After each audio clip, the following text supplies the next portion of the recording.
الف لام میم، یہ حکمت کی بھری ہوئی کتاب کی آیتیں ہیں، نیکوکاروں کے لیے ہدایت اور رحمت، وہ جو نماز کی پابندی کرتے اور زکوٰۃ دیتے ہیں، اور وہی ہیں جو آخرت کا یقین رکھتے ہیں، یہی اپنے پروردگار کی طرف سے ہدایت پر ہیں اور یہی کامیاب ہیں۔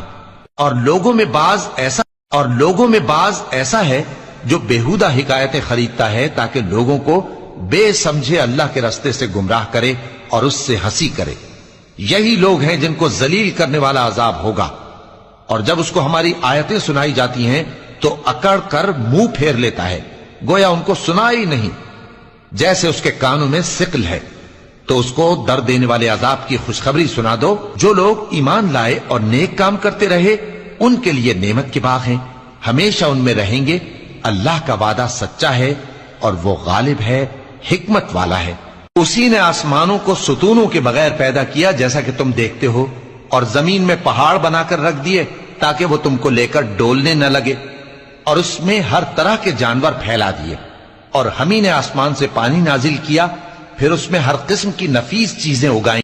یہ تو اللہ کی تخلیق ہے۔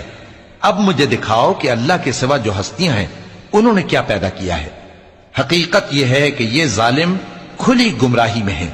اور ہم نے لقمان کو دانائی بخشی کہ اللہ کا شکر کرو، اور جو شخص شکر کرتا ہے تو اپنے ہی فائدے کے لیے شکر کرتا ہے، اور جو ناشکری کرتا ہے تو اللہ بھی بے نیاز ہے، لائق حمد و ثنا ہے۔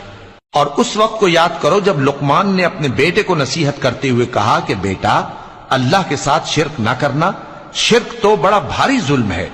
اور ہم نے انسان کو، جسے اس کی ماں تکلیف پر تکلیف سہ کر پیٹ میں اٹھائے رکھتی ہے، پھر اس کو دودھ پلاتی ہے، اور آخر کار 2 برس میں اس کا دودھ چھڑانا ہوتا ہے، میں نے تاکید کی ہے کہ میرا بھی شکر کرتا رہے اور اپنے ماں باپ کا بھی، کہ تم کو میری ہی طرف لوٹ کر آنا ہے۔ اور اگر وہ دونوں تجھ پر زور ڈالیں کہ تو میرے ساتھ کسی ایسی چیز کو شریک کرے جس کا تجھے کچھ بھی علم نہیں، تو ان کا کہا نہ ماننا، ہاں دنیا کے کاموں میں ان کا اچھی طرح ساتھ دینا، اور جو شخص میری طرف رجوع لائے اس کے راستے پر چلنا، پھر تم کو میری طرف لوٹ کر آنا ہے، تو جو کام تم کرتے رہے ہو سب سے تم کو آگاہ کر دوں گا۔ لقمان نے یہ بھی کہا کہ بیٹا، اگر کوئی عمل چاہے رائی کے دانے کے برابر بھی چھوٹا ہو، اور ہو بھی کسی پتھر کے اندر یا آسمانوں میں مخفی ہو یا زمین میں، اللہ اس کو قیامت کے دن لا موجود کرے گا۔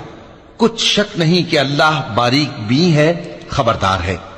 بیٹا، نماز کی پابندی رکھنا اور لوگوں کو اچھے کاموں کے کرنے کا مشورہ دیتے رہنا، بری باتوں سے منع کرتے رہنا، اور جو مصیبت تجھ پر واقع ہو اس پر صبر کرنا، بے شک یہ بڑی ہمت کے کام ہیں۔ اور تکبر کرتے ہوئے لوگوں کے سامنے گال نہ پھلانا اور زمین میں اکڑ کر نہ چلنا، اس لیے کہ اللہ کسی اترانے والے شیخی خورے کو پسند نہیں کرتا۔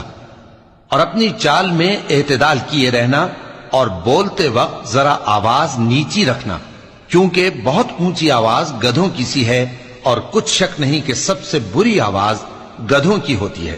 کیا تم نے نہیں دیکھا کہ جو کچھ آسمانوں میں اور جو کچھ زمین میں ہے سب کو اللہ نے تمہارے قابو میں کر دیا ہے، اور تم پر اپنی ظاہری اور باطنی نعمتیں پوری کر دی ہیں۔ اور بعض لوگ ایسے ہیں کہ اللہ کے بارے میں جھگڑتے ہیں، نہ علم رکھتے ہیں اور نہ ہدایت اور نہ کتاب روشن۔ اور جب ان سے کہا جاتا ہے کہ جو کتاب اللہ نے نازل فرمائی ہے اس کی پیروی کرو، تو کہتے ہیں کہ ہم تو اسی کی پیروی کریں گے جس پر ہم نے اپنے باپ دادوں کو پایا۔ بھلا اگرچہ شیطان ان کو دوزخ کے عذاب کی طرف بلاتا ہو تب بھی۔ اور جو شخص اپنے آپ کو اللہ کا فرما بردار کر دے اور نیکوکار بھی ہو تو اس نے مضبوط کڑا تھام لیا، اور سب کاموں کا انجام اللہ ہی کی طرف ہے۔ اور جو کفر کرے تو اس کا کفر تمہیں غمناک نہ کر دے۔ ان کو ہماری طرف لوٹ کر آنا ہے، پھر جو کام وہ کیا کرتے تھے ہم ان کو جتا دیں گے۔ بے شک اللہ دلوں کی باتوں سے بھی واقف ہے۔ ہم ان کو تھوڑا سا فائدہ پہنچائیں گے، پھر عذاب شدید کی طرف مجبور کر کے لے جائیں گے۔ اور اگر تم ان سے پوچھو کہ آسمانوں اور زمین کو کس نے پیدا کیا، تو بول اٹھیں گے کہ اللہ نے۔ کہہ دو کہ اللہ کا شکر ہے، لیکن ان میں اکثر سمجھ نہیں رکھتے۔ جو کچھ آسمانوں اور زمین میں ہے سب اللہ ہی کا ہے، بے شک اللہ بے نیاز ہے، لائق حمد و ثنا ہے۔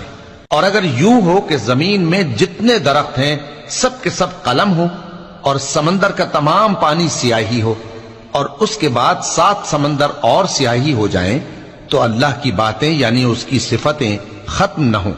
بے شک اللہ غالب ہے، حکمت والا ہے۔ اللہ کو تمہارا پیدا کرنا اور جلا اٹھانا ایک شخص کے پیدا کرنے اور جلا اٹھانے کی طرح ہے۔ بے شک اللہ سننے والا ہے، دیکھنے والا ہے۔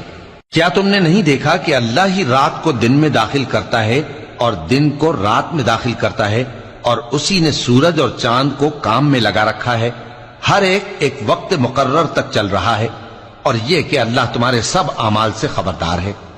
یہ اس لیے کہ اللہ کی ذات ہی برحق ہے، اور جس کو یہ لوگ اللہ کے سوا پکارتے ہیں وہ سب باطل ہے، اور یہ کہ اللہ ہی عالی رتبہ ہے، گرامی قدر ہے۔ کیا تم نے نہیں دیکھا کہ اللہ ہی کی مہربانی سے کشتیاں سمندر میں چلتی ہیں تاکہ وہ تم کو اپنی کچھ نشانیاں دکھائے؟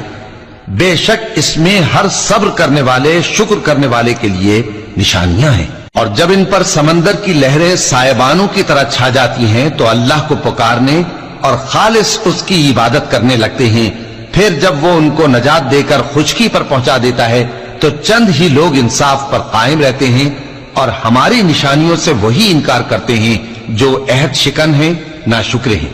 لوگو اپنے پروردگار سے ڈرو اور اس دن کا خوف کرو کہ نہ تو باپ اپنے بیٹے کے کچھ کام آئے اور نہ بیٹا باپ کے کچھ کام آ سکے۔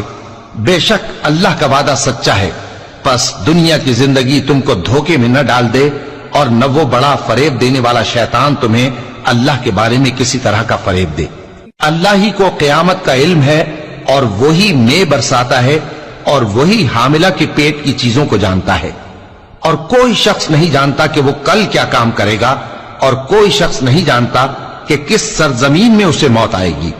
بے شک اللہ ہی جاننے والا ہے اور خبردار۔